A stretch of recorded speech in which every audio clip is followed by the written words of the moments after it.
Axie Infinity has been downloaded more than 29,000 times in the Philippines and is generating a life-changing income for people. Aleksander, I want to start with you. Tell us a little bit about Axie Infinity, the thought behind it and how it got started.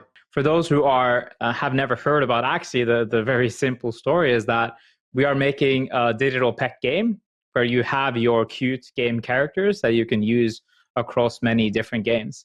Some of the games have already been released and some are in development. And what we've seen now is we found basically product market fit with our battle game, where people can earn smooth or small love potions when they battle against other players. And then they can actually turn that into real currency, because it's kind of how the tokenomics work. And Leah, going over to you, you were on the ground, you were with the people. What was it like? What was the sentiment like of the people that use this game? So when I heard about this idea that there were people at home playing around the clock, this incredibly complex blockchain game, I mean, that's important to point out. Axie is not easy to play. There's a lot to learn.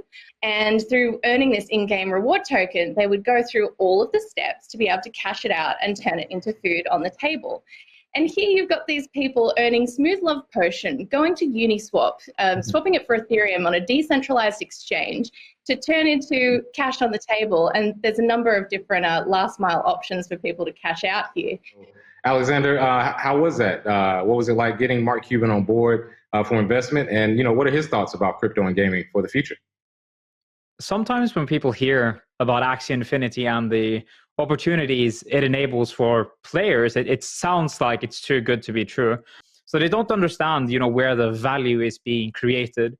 And in Axie, it's kind of very simple, because rather than us, the game studio, taking all the value for ourselves, we're actually sharing it with the players. So the players are kind of co-creating the universe with us. And that, I think, is what makes it so appealing for large investors like Mark Cuban, who really understands that there is some kind of value creation here, that people actually want Axies. It's not just because they necessarily only want to sell it. They also want to collect Axies, and they love their kind of digital pets. And I think that's really what's so fascinating about this entire movement that we're creating here. Do you think this idea can be incorporated in other places, or are there plans to incorporate it in other places which may have had the same issues?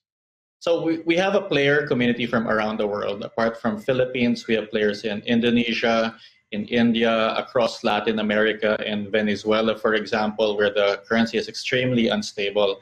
We're starting up a player community in Brazil as well. So yeah, I think the same thing applies across a lot of the developing countries around the world. I do think more and more games are going to incorporate NFTs in the future, especially I think the trend will be going from free to play, wherein people can download a game and play it for free, to play to earn.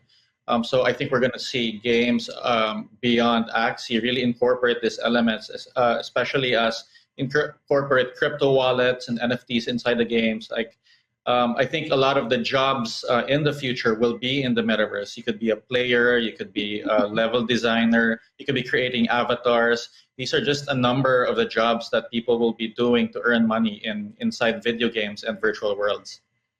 What plans, or what's the roadmap for Axie Infinity going forward? Since the beginning, when we started Axie, and we started to see that people wanted to make their own games using the NFT characters that we had available, we always had the idea that we wanted to make Axie into this kind of game universe.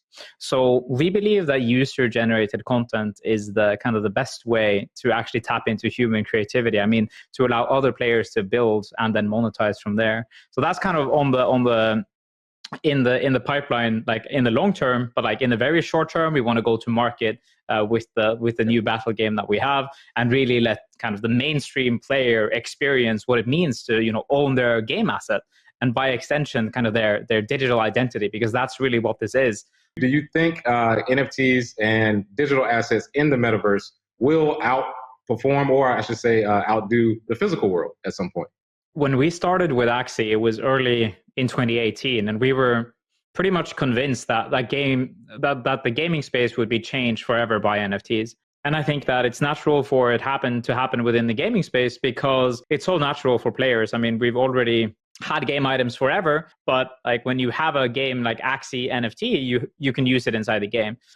So with that sense, I think gaming assets is the thing that we will see gain adoption first, and then eventually, as kind of the space grows, I think it's only like only our imaginations can see where this will go. I think we're seeing just the tip of the iceberg, and everyone who's building inside the space should be happy, because we have a chance to truly define the future here. And that's what we're working towards in Axie and Sky Mavis.